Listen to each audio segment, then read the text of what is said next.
Welcome to the Corner Booth Podcast. I'm Travis Kriens, alongside the Metro Republic's Landon, Dierks, and Marcus Traxler as we get prepared here for a July 4th weekend. Gentlemen, it's going to be hot. And where does July 4th rank for you as far as holidays? Is it in the top tier? Is it in that middle tier? Is it the bottom by Arbor Day? Where are we at for July 4th? It's never been a real big holiday for me. Middle to upper tier. Probably more middle tier. I don't know about you guys. Thanksgiving is probably my number one. Christmas is right there too. Are the big two. I suppose just from our standpoint, 4th of July is better because I don't have to work it like we usually have to work Memorial Day when there's stuff going on.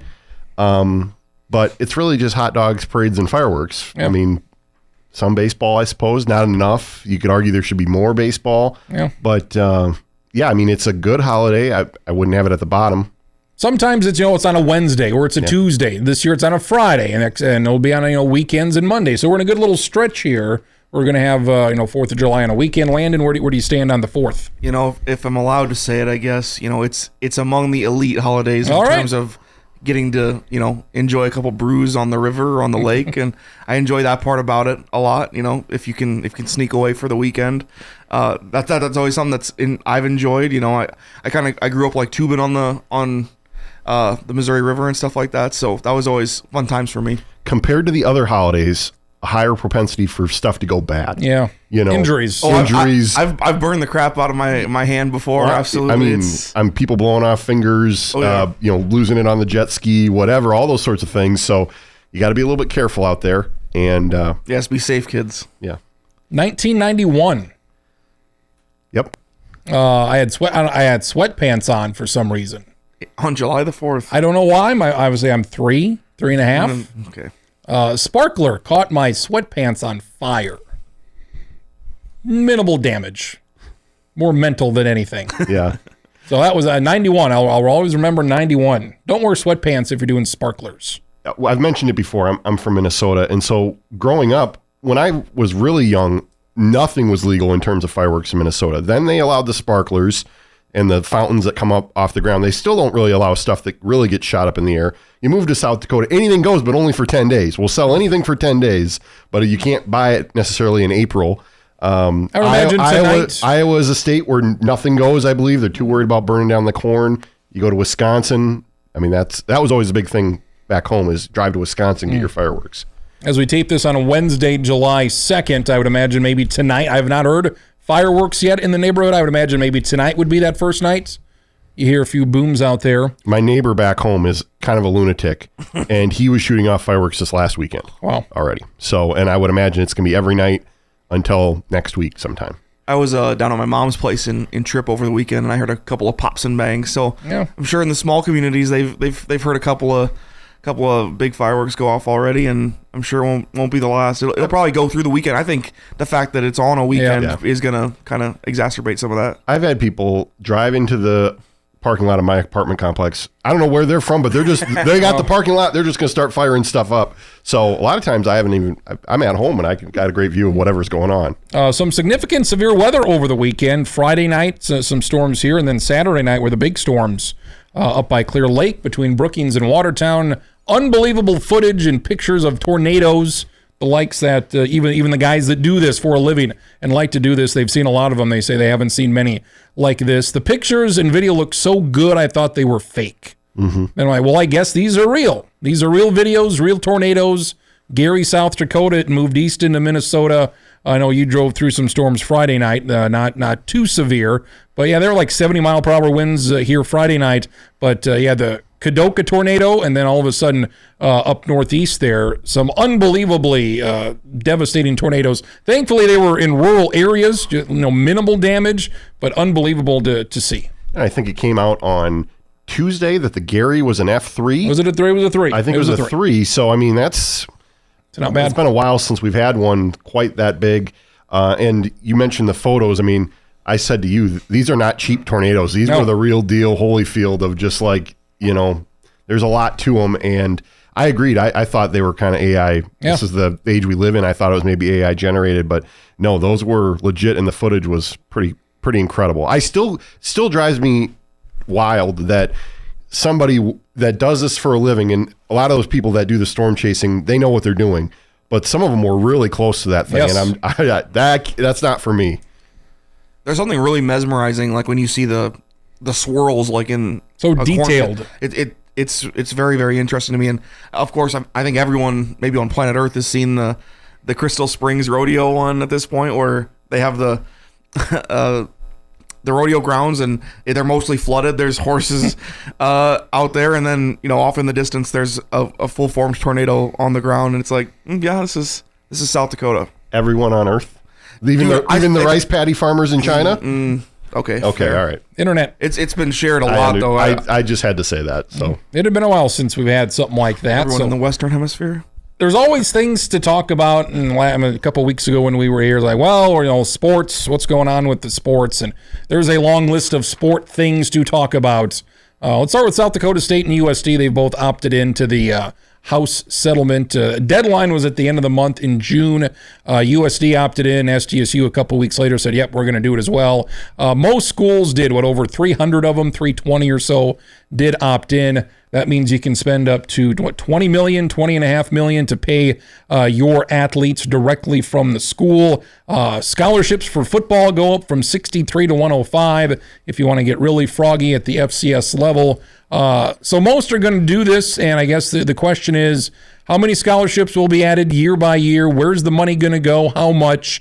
And who's going to get? I mean, we know football and basketball are going to get a lot of it, but do these non-revenue sports get anything? What do you expect? What questions do you have as far as what this looks like? Because I don't think anybody knows. We're just going to go year by year. I'm sure it's going to change how SDSU and USD approach this. Three things that are on my mind, and one being, you could already argue that SDSU and USD are small fish in a really big pond, and I think they're going to be even smaller going forward. What amount of revenue does SDSU and USD have to play with to be able to pay athletes? Is it $1 million? Is it $2 million? Is it $500,000? And how exactly are you going to compete with the places that are giving out $20 million? I just think that's going to be a very tough ask for the schools that play basketball in the Summit League and play FCS football. I'm also wondering, I saw North Dakota State, Tim Polasek said that, they're going to go up from 63 scholarships, but they're not going to 105. He doesn't really see a purpose in that. So where exactly is that number? I'd imagine SDSU and USD will do something similar. Is it 85? I don't really know. And then the third question I have, and Landon and I talked a little bit about this on Tuesday, is where exactly do the walk-ons fit in all this? Because there's a lot of, in South Dakota, some of the players that have made it onto college teams have done so in a walk-on fashion, and you're technically not going to have those. Now, what exactly, what kind of aid are they going to get, or payment, or financial, scholarships, that sort of thing? I don't know, but it makes you wonder. And I think it's just going to be, I don't think it's going to change anything in the sense of the same 15 schools that have competed for national championships in football and basketball will still be those teams. But I think it's just going to be really difficult, and I'm talking about FBS there. I think it's going to be very difficult, particularly in basketball, to find a way to compete, with the really big dogs. Are there any guidelines of where the money can come from? Can it come from anywhere? NIL anywhere? Well, what I've been reading is that you're going to have a lot of the NIL collectives or that sort of stuff is going to be moved over to the university. So the university is going to be dishing out those funds. And then you will still have NIL sort of as it was designed, some people say, of, if I'm going brand sponsorship. If I'm going to Kriens Auto and he wants to sponsor me as, a top athlete, and I'm going to come and sign and I do. And I'm going to sign autographs there. Okay, then there is the transfer of goods and services for, duties fulfilled, that sort of thing. So I guess we're going to see some of that. I don't think it's going to stop Tennessee from dropping that McDonald's bag on somebody if they really want a player. I don't, other than that, now there's supposed to be a third-party Deloitte clearinghouse for NIL deals, I guess. So, but if Kriens Auto wants to pay $1 million for me to represent their company, I believe they still can do that. So I don't think that's necessarily going to be nipped in the bud all the way. You hear a lot of, where's the money? We don't have any money. All those schools are begging for money, and maybe that's true for the large majority of them. But SDSU had $100 million to build a new football stadium, new indoor facility, renovate Frost, wrestling, turf. They redid everything. That money came Sanford, First Bank and Trust. The money is out there. So if they want to contribute a couple million a year, that money is out there. So as far as these two schools are concerned, or maybe schools in North Dakota, there is plenty of money to go around if they want to make a go with this. Some of this is pretty new, though, and the NIL, the paying players, that sort of thing. I don't know that the highest level donors, I would say Dana Dykhouse is an exception to this, it seems like so far, but other high value donors, they would rather give their money to a scholarship or something brick and mortar that's not going anywhere, rather than I'm giving it to player X who might transfer at the end of this season, or frankly might not be, worth paying for, or whatever, however you want to look at that. I'd rather put my money into, here's a stadium that's going to be here for the next 50 years, or here's an investment in wrestling, the sport that's not going anywhere, that sort of thing. So, and when you're a school like SDSU or USD that only has a certain number of donors that have a certain amount of net worth or that sort of thing, I think it's going to be tough. Do I think SDSU and USD are going to remain competitive in FCS football in the Summit League? Yes. But I think I saw yesterday, Western Illinois opted into this thing. And it's like, well, I don't know a school that has less money than Western Illinois, but I guess they're going to make a run at it. I suppose you just opt in and you see what happens. I don't think if you're a really small school, you just do the best you can and you don't worry about some of those pitfalls. But I think this is going to be another radical change here in how things go forward. For SDSU, they've got all of the facilities done. Is there anything else left to do? Like what? Soccer stadium, maybe. I mean, baseball turf was like that last thing that was to a big check thing. off. Softball too. Yeah, if they want to bring, soccer to campus, they got a nice facility at Fishback. But I guess depends on if those, as we've mentioned, those folks that have donated in the past, if they want to continue to donate to this. And I guess it would make sense to do some sort of a formula of, if football's bringing in a couple $1 million, then there's a formula. And if you're golf and you really don't have any revenues for golf or any other sport, what do you get? Maybe you get zero. I would imagine these athletic directors are going to come up with something, some sort of a formula of we're going to give a certain percentage of ticket sales or whatever numbers they're looking at to certain athletes and to certain teams, I would suppose. Yeah. I want to give Landon a chance to talk since I've done most of the talking. Quite frankly, some of this has just gone over my head because I've allowed it to. I just don't think we're going to really know what some of the wide and long-lasting effects of this are until we see it in practice. And so it almost feels foolish to me to speculate about something that I quite frankly don't know what's going to happen. It seems like any number of things is on the table at this point.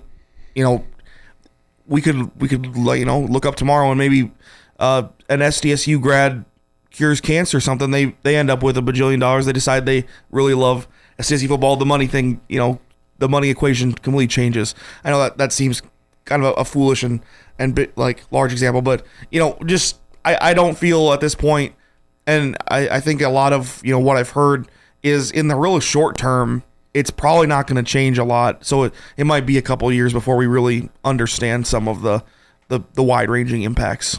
I took your stance until SDSU and USD and all the area schools got in, and particularly USD really being first. I didn't think they were going to get in. I didn't think they were going to be really part of this. And so then when they did, then my interest changed a little bit. And where exactly is this? I'm a sports media professional, Landon, so I get paid sometimes to speculate and give my thoughts. And so am I being stripped of my professional No, status? I'm just saying, I think people expect me to have an opinion or at least have some coherent thought on it. So that's where I'm not afraid to put it out there. I'm not afraid to be wrong if that's what it ends up being.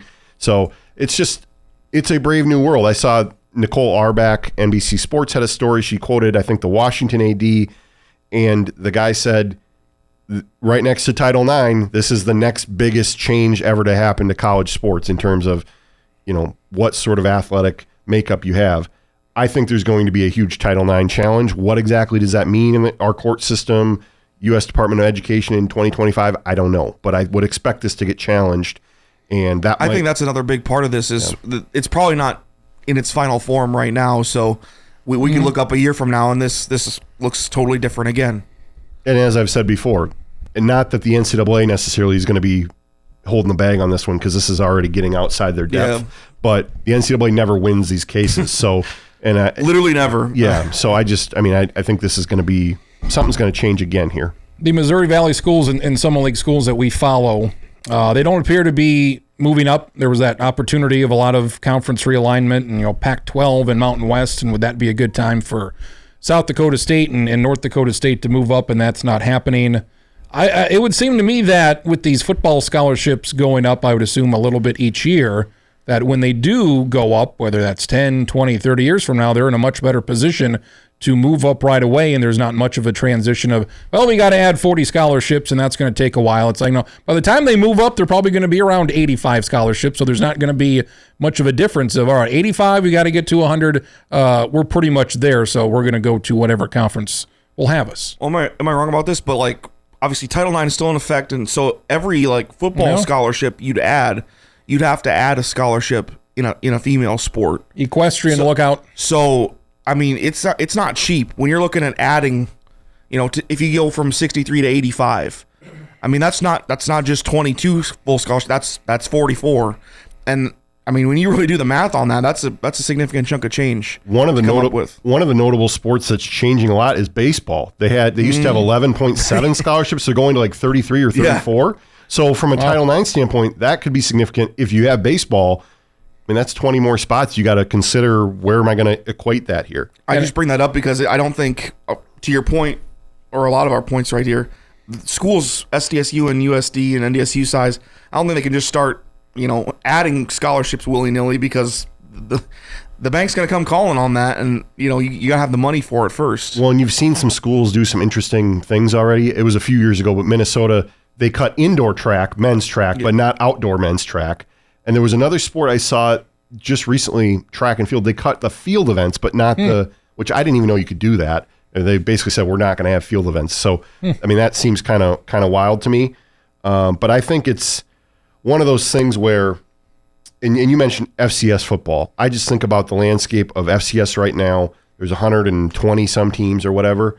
How many of those teams are going to go with the NDSUs and SDSUs? I don't think there's going to be many. So I think SDSU, NDSU, the Valley teams that care about football, are going to be at the top. The gap might get even wider because, and I'll just use St. Francis as an example, they're going down to Division III. But the schools like that, the Central Connecticut's and the just itty-bitty schools, do you think they're going to keep pace with even an SDSU or NDSU in terms of FCS football? I don't see it. USD doesn't have baseball. SDSU does, so I guess that helps USD as far as maybe balancing things out, men and women. And that's if Title IX matters. Yeah, who knows if it's even going to matter? I don't know. There will be a lawsuit at some point to sort that out, I'm sure. Also, 12-game schedules now for FCS football. How do you see that being filled? Big-time games, or let's bring in Central Connecticut and get a win? I think it's going to be more of the FCS playing the FCS. I think if you're a bad FCS program, you won't have a problem getting games against the FBS still. But we already know that teams don't really want to line up and play SDSU or NDSU. USD is going to be in that same area very soon. I think it's good to start a little earlier. You're going to basically be starting in week 0, and I think that gives, all of college football should move the start of the season up to week 0 to make the timing of the playoff a little easier. But until they do that, that's another week where the FCS has a spotlight ahead of the FBS, so I think it's a good idea. I tend to agree. I think it'll be a lot more, I'm not going to say competitive per se, but more of the halfway decent, at least on paper, FCS versus FCS matchups, not necessarily either.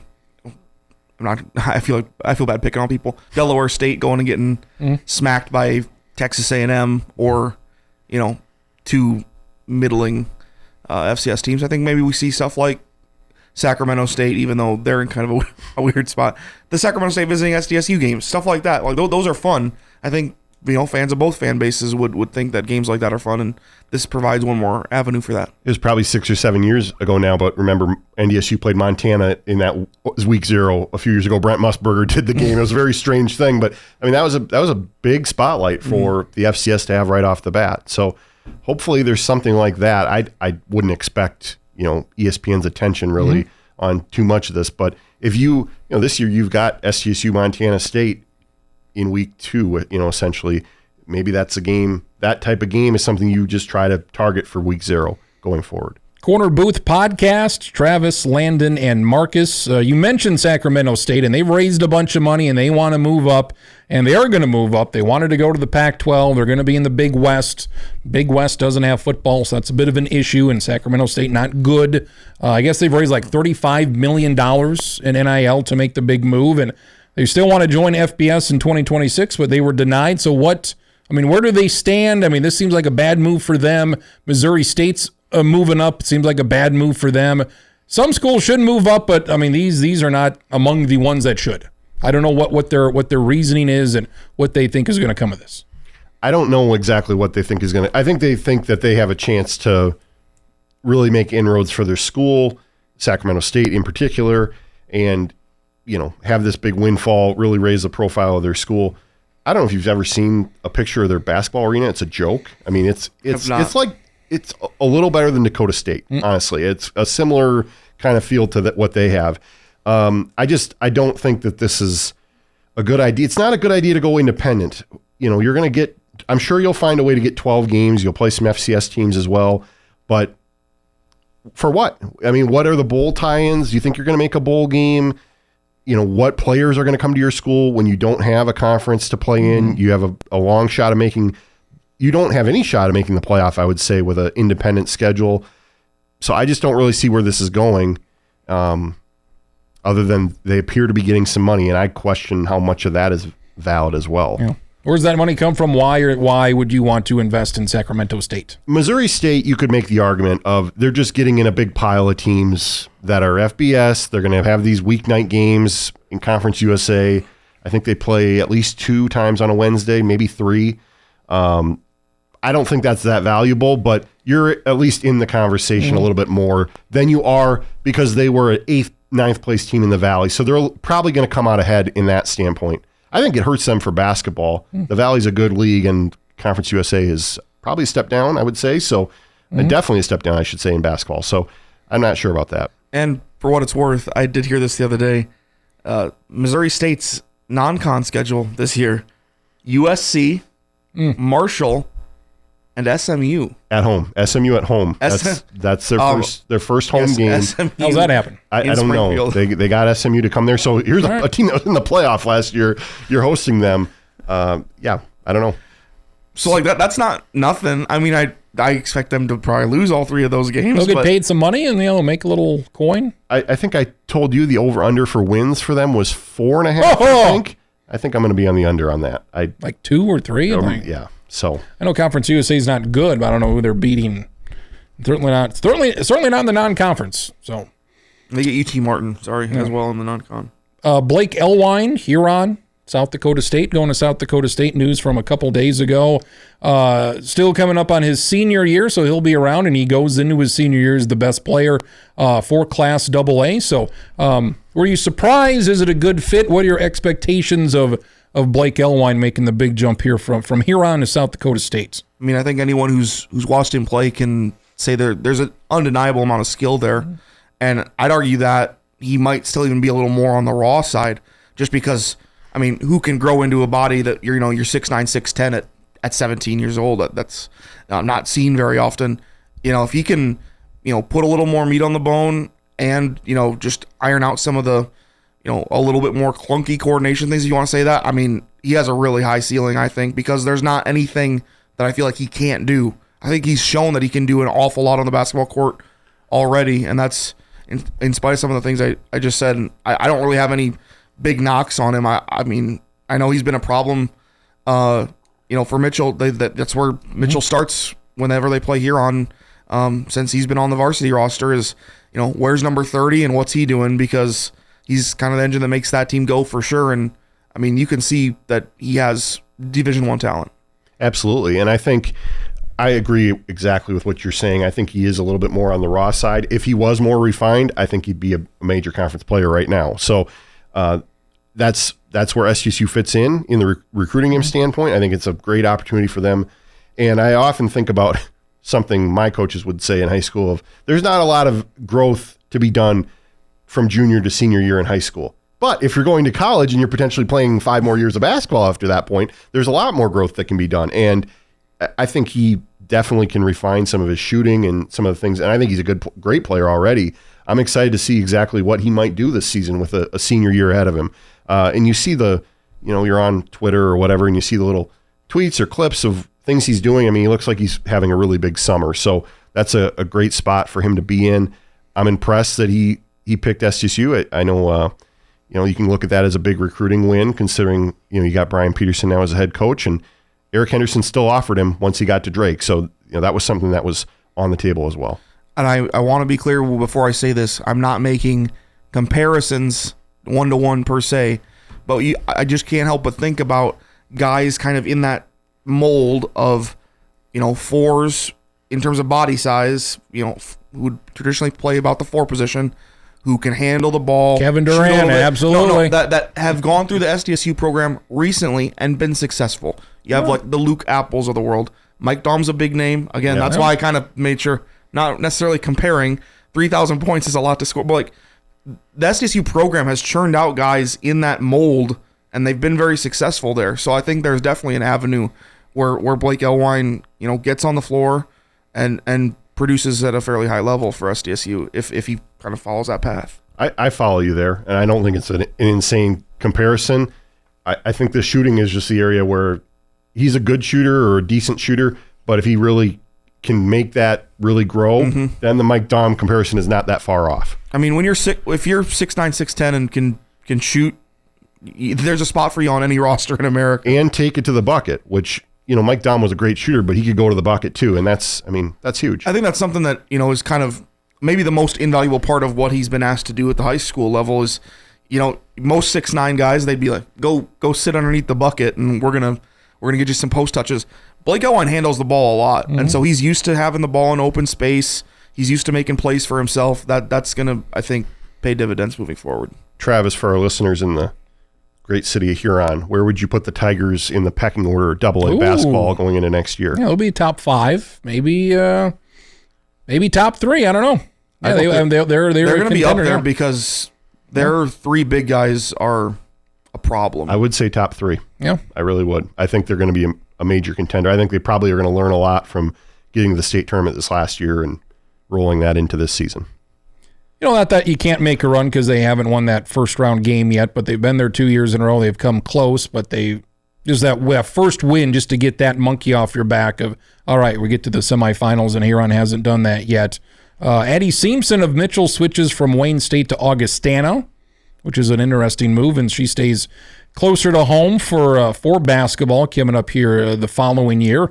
Marcus, you've got something coming up on South Dakota State athletes staying close to home, and USD has a few of those, and SDSU continues to get some of the better athletes, football, basketball, wrestlers in the state, and kind of I think that was the concern 20 years ago. All these athletes are going to go elsewhere, or they're not going to be able to compete at this level, but they have been able to, and plenty of opportunities for them to stay close to home.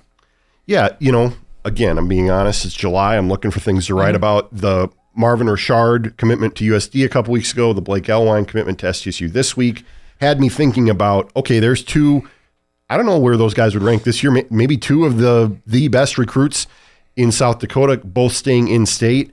You look at the list of Gatorade Players of the Year, going back a ways, and Griffin Goodberry is the exception now because he's going to go to Drake, but a lot of them have stayed in state recently. And so I agree with what you're saying about sort of that myth that we found when they moved to Division I, that, we wouldn't have any more South Dakota players on the team anymore. They're projected for this year, the 4 teams at SDSU and USD, 18 players this season. They had 19 last year that were from South Dakota. That's the highest they've had since about 2013-14. We've had years where there were 20, 22, 24. So we're at about a 10-year high when it comes to those figures. There's no question SDSU women's basketball has been the big carrier of that. Last year, 8 of the 15 players were from South Dakota, and they were all major contributors. Haley Timmer, Emily Fox. Go down the list of other players that I'm blanking on right now. Katie Vasika.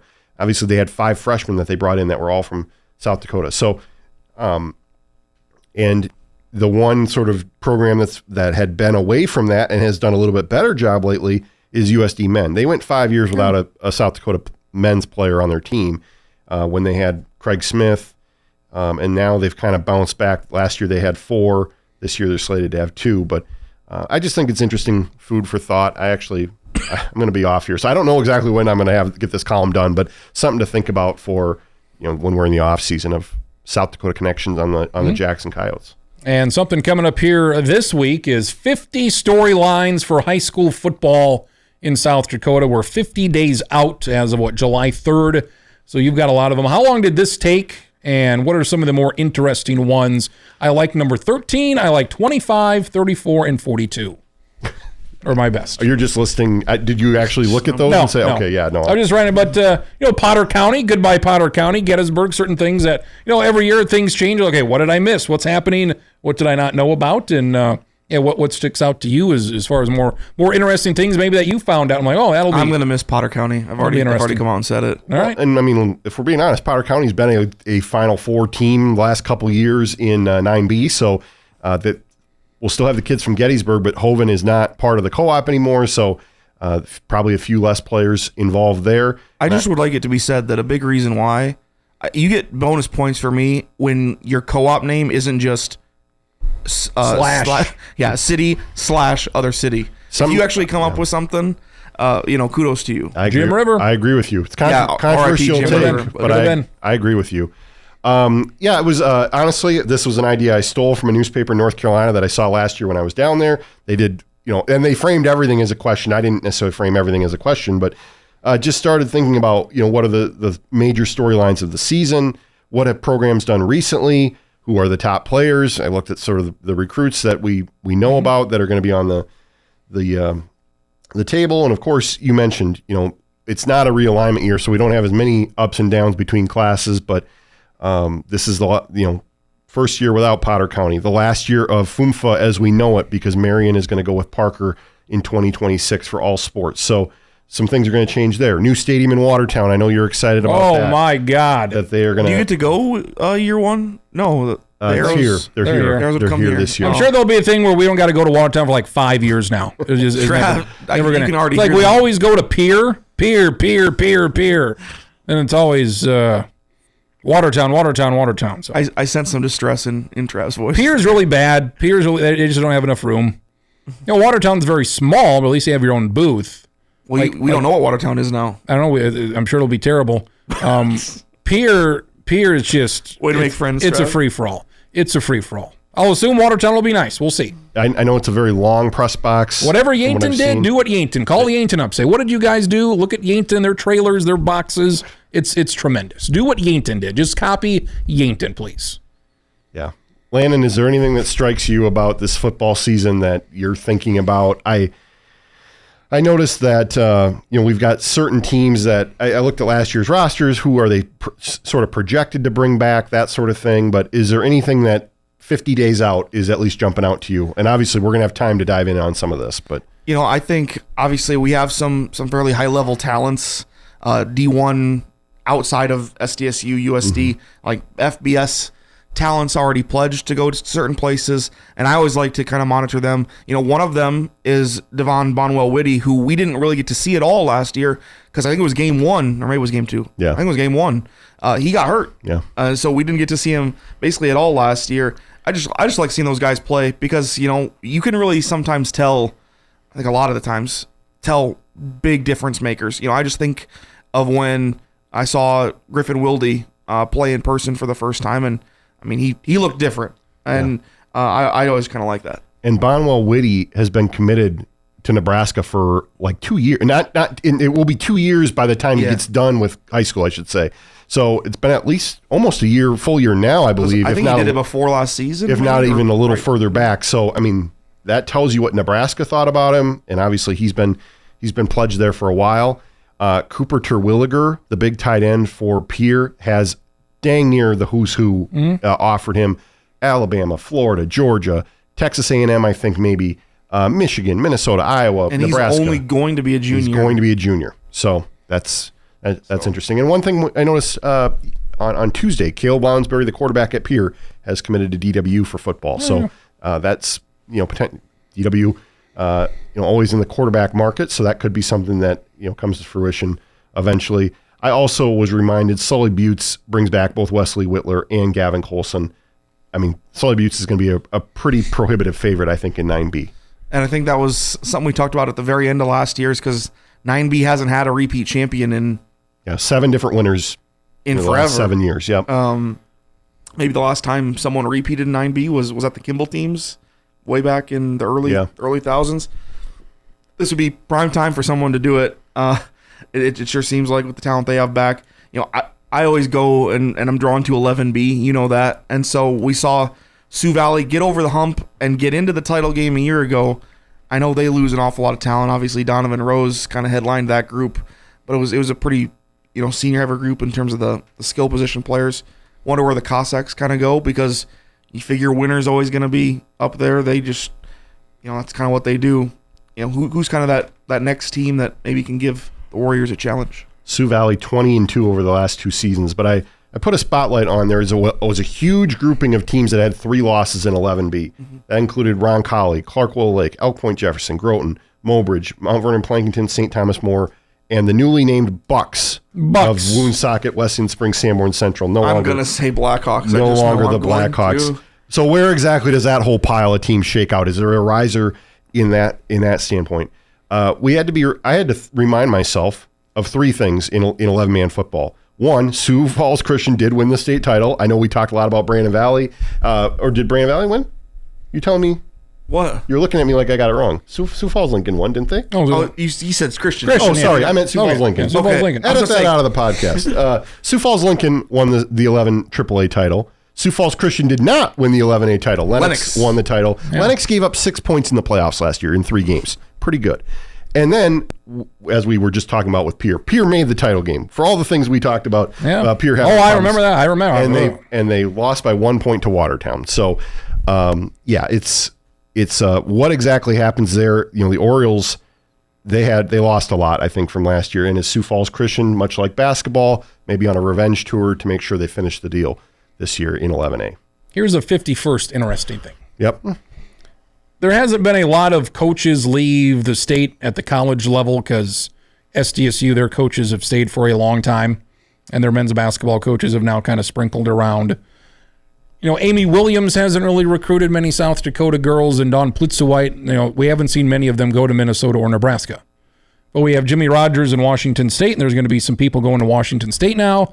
Kalen DeBoer going to Alabama, and we'll see who, if it's not South Dakota, if it's upper Midwest people going to Alabama, which is unusual, to where these coaches with South Dakota ties who are now going to power teams, bringing in people from Pierre and Sioux Falls and Brandon. And I think that's something to look at as we expand and these coaches go and take jobs elsewhere across the country.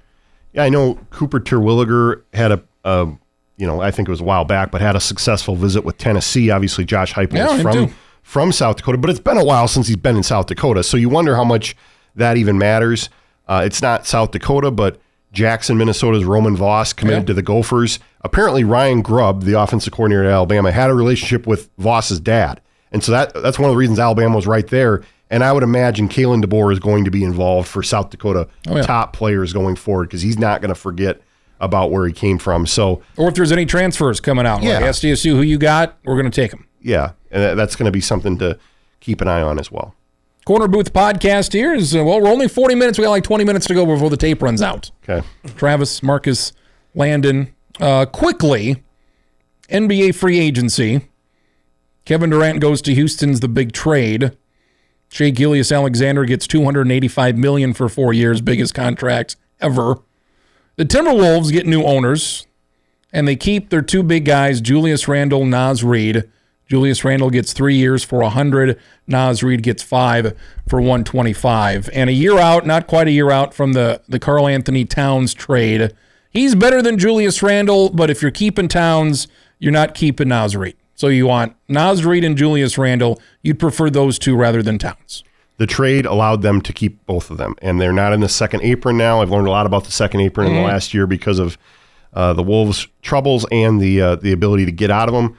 And Landon I showed them this yesterday, and he can attest. My favorite thing about free agency so far is the NBA TV graphics that they're putting up of here's what the projected lineup looks like. And the Nets, they're the team that apparently had all this money. No. Their projected lineup's terrible. The Bucks, because they've gotten rid of, Chris Paul go to the Bucks? Lillard, where does he go? I can't believe Chris Paul's even still in the league. He's still in there. But that's my top thing is the projected lineups of sadness. I appreciate that you didn't try to sell us on like Dorian Finney-Smith going. No, just couple high points. Because I'll be honest, I got in a discussion with a friend yesterday about how like does NBA free agency really even matter anymore? And it doesn't matter to me. There's really nobody this year switching teams. That's a big deal. There's really nobody that sounds like there's going to be a big trade. It's like Kevin Durant was it. Now people are re-signing their guys, and that's about it. I think that's if Bam Adebayo goes to a contender, gets traded because he's under contract, I'm pretty sure, with the Heat. But like it sounds like they're shopping him. Like if he goes, like if Giannis stays in Milwaukee, it's like that would that'd be a big shift, needle mover. Giannis moving, needle mover. I don't care where Santi Aldama just signed. I don't care where Luke Kennard went. I'm sorry, I just don't. I know a lot of people are like enamored with just the concept of movement. But these players don't matter. They don't. Most of these players don't matter.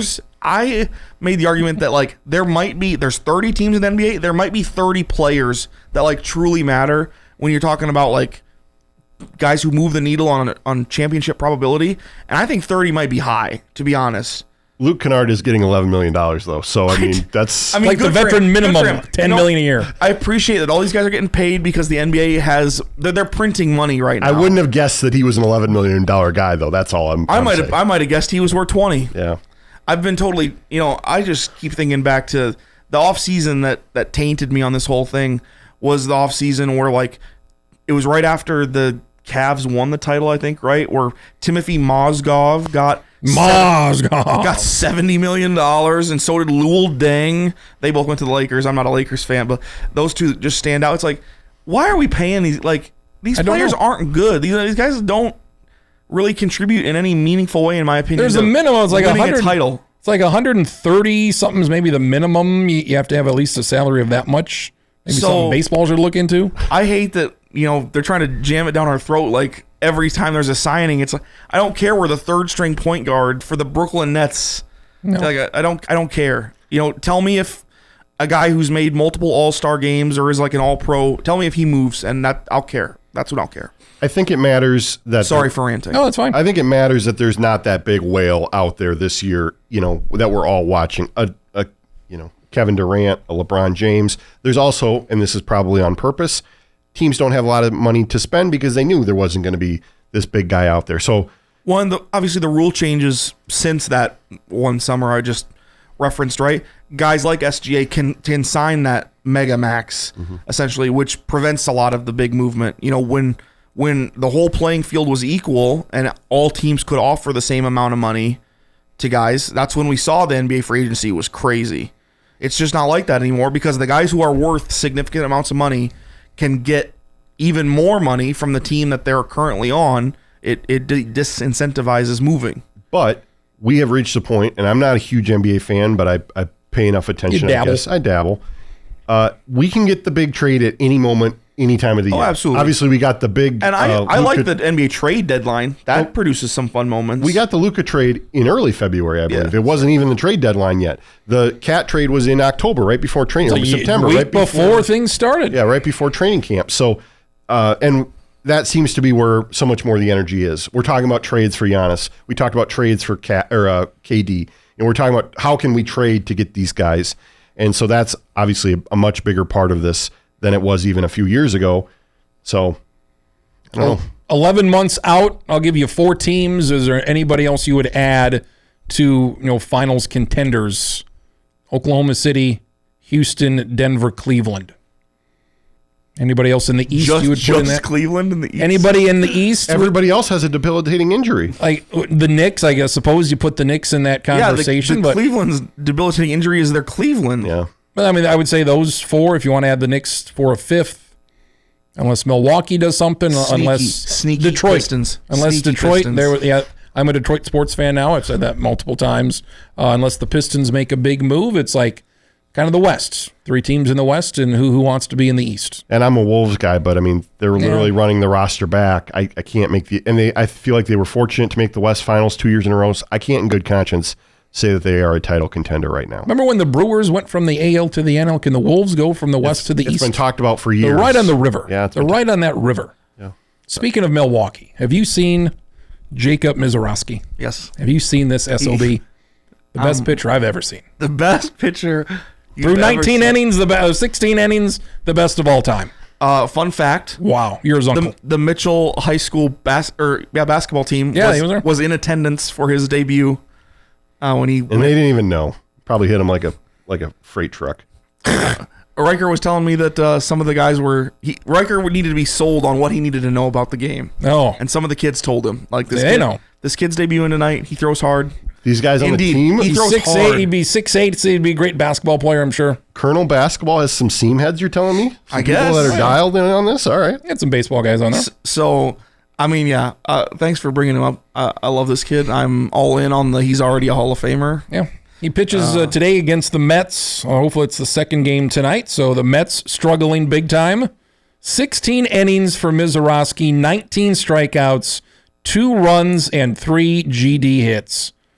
3 hits in 16 innings. One of those is a Jimmy Jack from Matt Woolner, I think. Nobody has ever started a major league career like this. He hasn't gone very deep in the games, 5 innings, 6 innings. But I mean, that's kind of they're protecting him. But that's okay. My question is, his career high in innings is low 90s. He's already at 80. How's that going to work? He isn't going to throw 150 innings this year, so it's going to be 5 innings, maybe 6. Going to be 85 pitches. So maybe dominant 5 innings, but that's just the way it's going to be. But the Brewers' bullpen has been good enough that, like, if you can just get through 5 or 6 innings and the other team's not scoring, you're probably going to win most of those games. You're going to call your local ice company in. You're going to take that arm and you're going to shove it right in there, and you're going to leave it there for a few days and then get ready for the next start. There's been 2. I've seen all of his starts. 2 of his starts, there's been long delays. Like 5th inning, they scored a lot of runs versus St. Louis in his debut. And initially I thought, okay, you put him out there. He was at 79 pitches or whatever. You put him out there, but then they scored some runs. It was like a long 15, 20-minute inning. And he sprained his ankle. He came out, threw 3 extremely wild pitches, screwed up his ankle, and then they took him out. And then same thing against the Twins. There was a long inning. He comes out, gives up he walks a guy, gives up the home run. So it's like, and then don't put him out there for the long innings. And then the matchup with Paul Skeens last week was very disappointing, thanks to Paul Skeens not having it. I think the Brewers would see it from the other side because apparently they were fine. It sold out out Miller Park on a Wednesday afternoon, and for him and those 2 to be in the same division, that's exciting. And Chase Burns, Chase Burns, who just made his debut with the Reds. You know, the Cubs have some decent pitching, and Justin Steele's probably close to the top of that list. I know he's hurt now. But, I mean, the Central has some good pitching. There's a guy on the Cardinals, too, that I can't think of right now. Who's a fairly young guy. Chase Burns had a great debut against the Yankees. Had 5 strikeouts in the first, 6 hitters. He got roughed up against Boston last night, 2 nights ago. A third of an inning, 7 runs. And he is like 1 or 2 on your baseball prospect pitching list. And he just got absolutely shelled against the Red Sox. Unless you're Jacob Misiorowski. Yeah, they think he was like tipping pitches, which, I mean, to have a performance like that, probably a good indication he was. But yeah, Misiorowski also like in that top 5 for pitching prospects, and he's been just remarkable. Like you see like hitters come up, Jack Caglione with the Royals, and he has struggled. Roman Anthony with Boston has struggled. It's like they need to be called up because they're dominating AAA and AA, and it's like, okay, you got to call them up. But then there's some point where we got to bring you back down because we can't have you hitting, 190 for a month or 2. There's a point of, all right, we tried this. Let's send you back down. Anything else tripping your trigger with the baseball? We've got the home runs. You got Judge and Ohtani have 30. You got Cal Raleigh with 33. I think the Cal Raleigh thing is actually kind of cool. I think everybody's waiting for him to kind of, come back to earth a little bit because he's, it's not only the home runs. He's a home run hitter, but he's hitting like 270 and he's like a 220 career hitter. It's like, is this going to last or is he going to fall off a big clip. Let's not care about that. Let's just focus on the fact that he's got 33 home runs before the. They were talking about, he's a catcher, July. and it's the catcher effect of wearing down your body. I think Pudge Rodriguez holds the American League record for home runs as a catcher playing the position of catcher with 35. I would say, and he could get that by the All-Star break. He could break the American League catching. He could record. have that this week. Big Dumper's going to break that record. Huh? Big Dumper's going to break that record. Yeah. Let's be honest. Part of the appeal is that he has a good nickname. His nickname is Elite. Yeah. Skubal on Sunday night was looked at, was expected to throw well, and then he has 8 strikeouts in the first 3 innings, and he did the business. He gave up 1 hit against the Twins. Yeah. Did you see the nerdgasm to start that game? I didn't see it till after the fact, but it was like Skubal had thrown a fastball with his first pitch in every single one of his 119 starts until Sunday against the Twins. Nice. He threw a changeup to Byron Buxton. Yeah. And then like he's laughing on the mound, Byron Buxton's laughing in the batter's box. And it's like I literally think they knew. Probably. Because it was something about Byron Buxton's like the most swing happy guy on the first pitch of a game. You don't have to tell me. No, I'm fine with it. Ohtani threw the fastest pitch in his life. And it's like the 30th fastest pitch in the majors this year. But it was the fastest for him. It was like 101. Nearly 102. Good for him. He was pitching in Kansas City, and he had to hide in the corner of the bullpen because there was only one little sliver that had shade, and that's what too hot. When he came over to the U.S. to play baseball, I don't think he figured he was going to be sweating his balls off in Kansas City in June. But the barbecue's legit. You go to Joe's. Nobody talks about how everybody goes to the Dodgers and they all get hurt. You talk about it. I'm just talking about it right now. All these pitchers go there, and they need all of these pitchers because they all get hurt. And they had this issue last year, and they still won the World Series. But if this was some other podunk team, like, everybody goes to, Miami and gets hurt. Everybody goes to Washington and gets hurt. Minnesota and gets hurt. But I know they all go to the Dodgers, Blake Snell and Tyler Glasnow and all of these guys, and they all get hurt. There's one tried and true way for the Dodgers to make this all go away. Blame the translator. Okay, that makes everything go away. So just blame the translator, and these injuries will stop. I look at Kershaw. It's like he's not going to be pitching in the playoffs. He's not going to be around for that. This should be his last year. He's pitched well, but we're just in July. Like he's not going to last another 3.5 months. And Ohtani, 1 inning. Now they got him at 2 innings.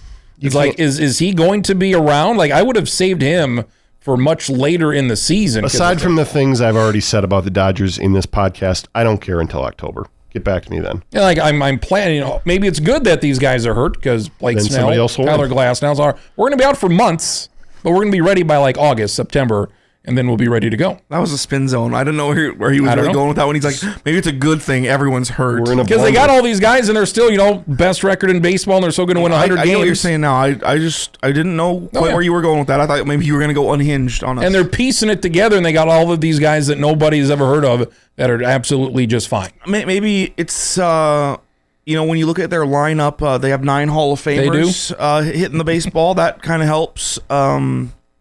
They get to play the Rockies 12, 14 times a year. How many members of the Hall are very good? We've seen that on Twitter. That become more popular. Shane Victorino just got in recently. So who's going to be in the Hall very good? Well, Doug Minkiewicz. Was he good enough? No. Kike Hernandez. Yeah. AL East is getting tight. Blue Jays a game back. Tampa's a game and a half back of the Yankees. So that's the closest division. I think the Yankees are low-key kind of choking. Yeah. Good. I don't know what it necessarily is. I haven't watched. I truly have not watched a single Yankees game since they torpedo batted the heck out of my Brewers in the first 3 days of the season. Isn't it funny how we don't talk about that anymore? Yeah, that was a thing for a week. Yeah. And the NL Central's pretty Cubs, Cardinals, Brewers. That's a good 3-team race. I have some close friends who are Cubs fans, and I let them know every day. We're coming. Not to look in the rearview mirror because I'd block your number if that were my. Well, case. it was like 8.5 games not too long ago, and it got down to 1 the other day. Mm-hmm. And finally, the Twins. You mentioned, Marcus, about the great performance by Tarik Skubal. I had 13 Ks through 7 domination on Sunday Night Baseball. They lose to the Marlins last night. Marlins are hot as hell. 8 in a row. Buxton's healthy. Doesn't matter for wins and losses. Pablo Lopez got hurt and the whole thing went to shit. Yeah. One guy got hurt. Joe Ryan's great, but Chris Paddock has fallen off. Bailey Ober needs a rest. One guy got hurt, and they're 40-45. They're 13 back in Detroit. They're 4 back in the wild card. People don't care about this team. Attendance is down. It feels like this is and they're not terrible. They're 40-45. They're not like this 100-loss team, but it feels like interest is down. And, they had the winning streak, and people were excited about that for a couple weeks. But this seems like the late 90s again. Like, there hasn't been a spot since the late 90s where people have been so despondent about this baseball team. Yeah, I mean, can you really blame them? I mean, I think everything was foretold. What was it in end of 2023 when they didn't spend coming off the success in the playoffs? And so that took some steam out of the team. Then they weren't on TV last year. That was a big thing. For years. And depending on your 2 or 3 years. Depending on your cable package, more than a year. And so that gets people to tune out. And, this ownership thing, I know people are ready for the poll ads to sell the team. It doesn't appear that that's going to happen anytime soon. So people are tired of Rocco. People are tired of the people above Rocco. There's just a lot of bad vibes around this entire operation. And I don't know what's going to have to happen other than, when was it? Was it the Bill Smith era? Was it after that? Total system failure. Yeah. And I feel like that's what we need a total system failure reset here. Like, otherwise, I don't know exactly where things are going to get changed. I think the core of this team needs to be probably deconstructed and potentially sent out the door. I understand Byron Buxton's having a really solid season, and I would be, just from him standpoint, I'd be sad if he was traded. He does have a no trade clause, so he could potentially veto anything.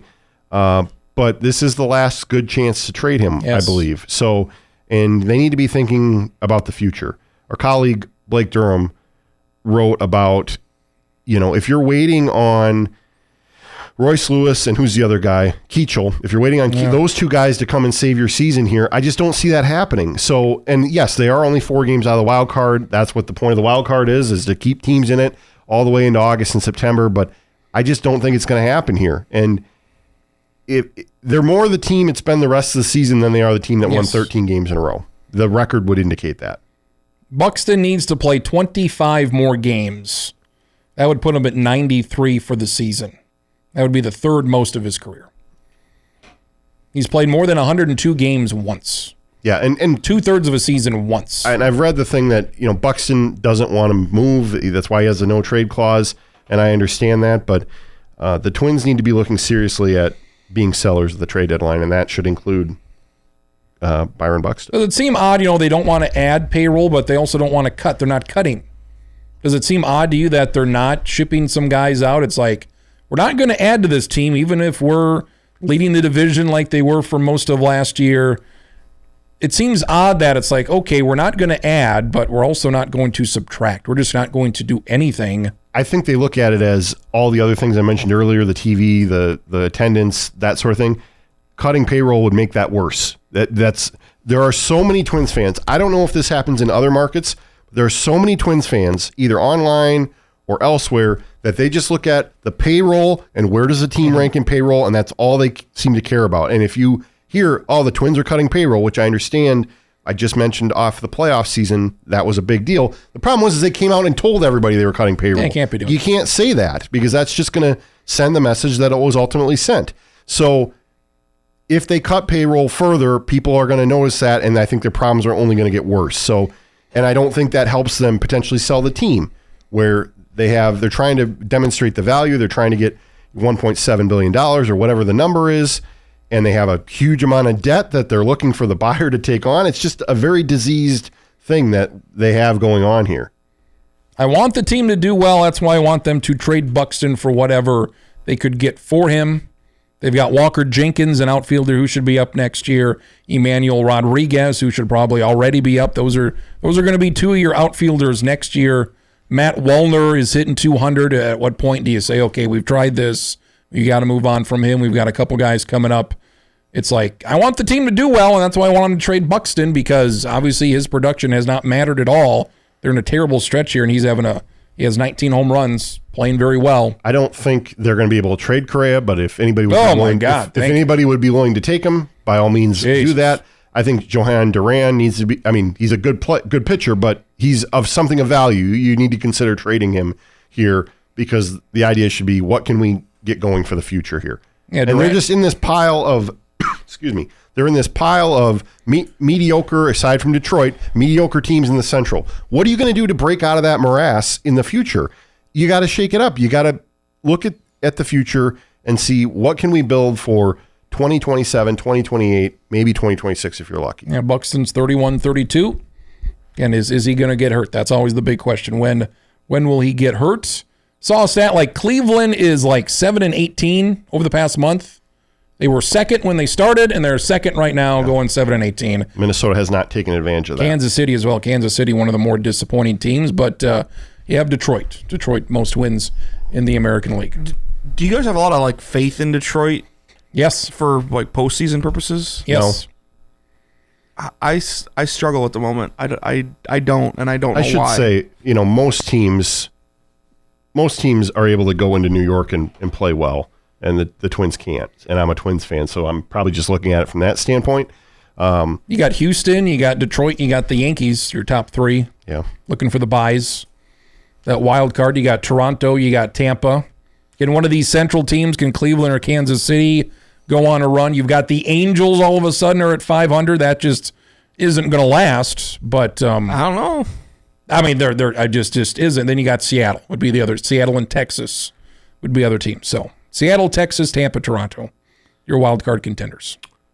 That's baseball talk. Baseball talk. Final thoughts, Landon. 4th of July. We'll be back here in a couple weeks. You got baseball. You've been doing some, amateur baseball, some Legion baseball here these past couple weeks. Yeah, it's a lot of baseball. A lot of baseball. A lot of baseball right now. And watching Wimbledon in the spare time. Oh, yeah, Wimbledon coming up, yeah.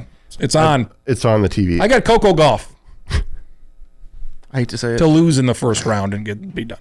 That's what I got. That's something in and of itself. How it's on ESPN? How terrible is their coverage compared to TNT? I haven't watched a lot of it with the commentary on yet. I'll put it that way. I would imagine it's just bland. It's bleh. Aside from baseball, I've been writing British Open? The Open a few weeks away. I've been writing about two things, Travis. I've been writing about high school football. And the jail. And the rodeo. Oh. I've been writing about the jail too. Rodeo. The rodeo, a few weeks away. July, big rodeo month. So my baby likes to do this a lot. She likes to, her left hand, I think, she likes to do this. I don't know if she's a bronc buster. I think that left hand is just out there all the time. When she's old enough, you're going to have to do the mutton busting because. Oh, boy. She's built for it right now. Put on a helmet. I don't know. Yeah. Mom won't go for that. No, I don't. It's not necessary. Nope. That's the show. Marcus Traxler, Landon Dierks. Catch their writings and musings at MitchellRepublic.com, and then you go /sports is where they're concentrated. That'll take you to where you want to go. That's right. Travis Kriens, iTunes, Spotify, one of those two, wherever you're listening to it. It is the KORNer Booth Podcast here for this July 4th weekend.